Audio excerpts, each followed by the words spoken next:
নিশ্চিত করে এভাবে বলা যাচ্ছে না যে গত ১.৫ বছরে কত সংখ্যক করেছে, তো বোঝা যাচ্ছে যে এটা বিপুল সংখ্যকই হওয়ার কথা।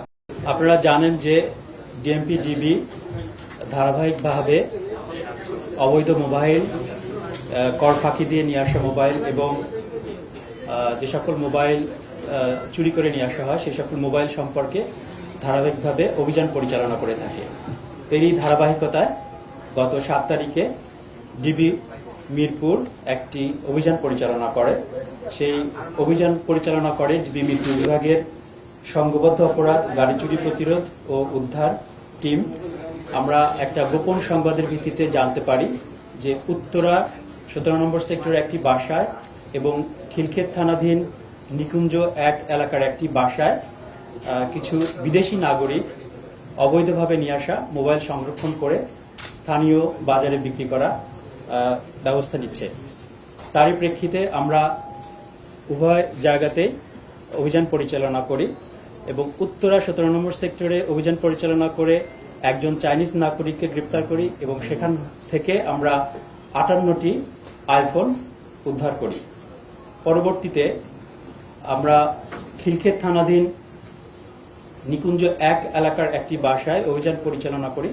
সেখান থেকে আমরা ২জন চাইনিজ নাগরিককে গ্রেপ্তার করি। পাশাপাশি সেখান থেকে আমরা ৩০৫টি আইফোন উদ্ধার করি এবং বিভিন্ন যন্ত্রাংশ এবং আইফোনের বিভিন্ন পার্টস সংযোজন করার জন্য যে ধরনের মেশিনারিজ ব্যবহার করা হয়ে থাকে সেগুলো আমরা উদ্ধার করে থাকি। পাশাপাশি সেখান থেকে আমরা কয়েক বোতল মদ উদ্ধার করি এবং নগদ অর্থ উদ্ধার করেছি।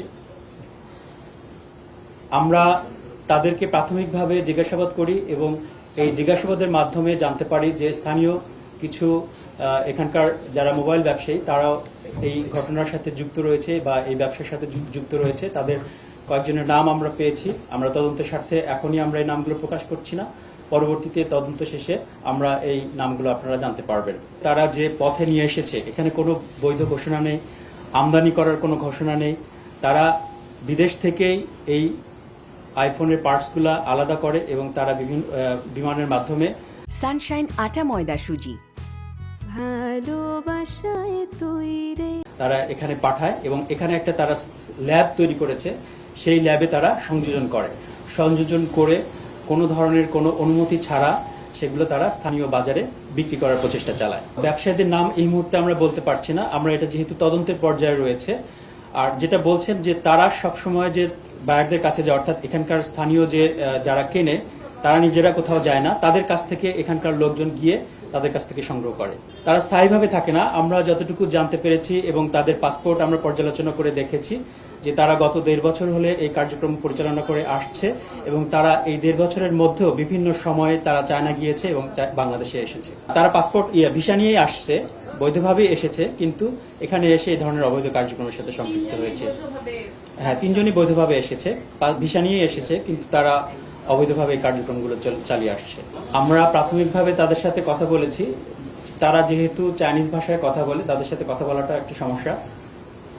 আমরা চেষ্টা করছি তদন্ত করে তাদের সাথে কথা বলে পরবর্তীতে আমরা তাদেরকে আবার জিজ্ঞাসাবাদের জন্য নিয়ে আসবো আদালত থেকে।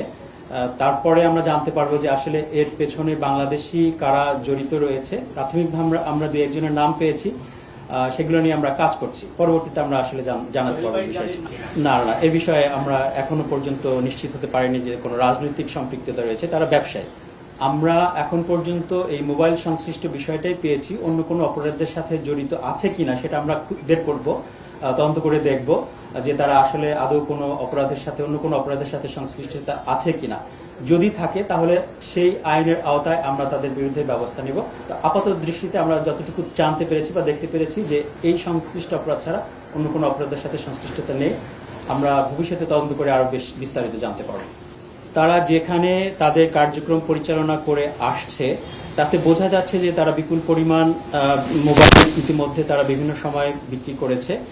আসলে এখন পর্যন্ত কত সংখ্যক স্পেসিফিক এভাবে বলা যাবে না, যেহেতু আমরা কালকে অভিযান পরিচালনা করে ৩৬৩টি মোবাইল উদ্ধার করেছি, পাশাপাশি আরো কিছু অ্যাক্সেসরিজ উদ্ধার করেছি। তাতে বোঝা যায় যে এটি এই পরিমাণটা একটু বোঝা যায়। আসলে এখন নিশ্চিত করে এভাবে বলা যাচ্ছে না যে গত ১.৫ বছরে কত সংখ্যক করেছে, তো বোঝা যাচ্ছে যে এটা বিপুল সংখ্যকই হওয়ার কথা।